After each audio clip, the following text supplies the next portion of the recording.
آپ دیکھ رہے ہیں واسودیو بریکنگ نیوز۔ جی ناظرین، سینئر صحافی ہیں نجم شیٹی صاحب، انہوں نے بھی رانا صلی اللہ صاحب کے بیان پر ایک اپنا تجزیہ دیا ہے، جس میں کہ رانا صلی اللہ صاحب نے کہا ہے کہ عمران خان کو مائنس ہونا چاہیے اور ان کو 14 سال جیل بھی ہوگی، کیونکہ عمران خان کسی اور راستے پر چل پڑے ہیں۔ تو نجم شیٹی صاحب کا بھی اس بارے میں کہنا ہے کہ پاکستان میں آپ یہ نہیں کہہ سکتے کہ کون کتنا عرصہ جیل میں رہے گا اور کون کب باہر آ جائے گا، یہ کچھ پتہ نہیں چلتا، کیونکہ پاکستان کی پولیٹکس کو کوئی پریڈکٹ نہیں کر سکتا۔ جہاں تک بات رہی عمران خان صاحب کی، اس کے حوالے سے وہ کہتے ہیں کہ عمران خان مزاحمت والے راستے پر ہے، اور عمران خان کی مزاحمت جب تک عوام میں ان کی سپورٹ موجود ہے، پبلک ان کے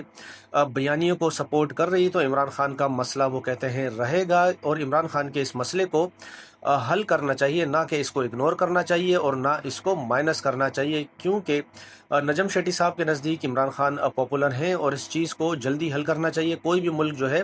وہ 14 سال برداشت نہیں کر سکے گا کہ جو کیوس کی صورتحال اس وقت چل رہی ہے۔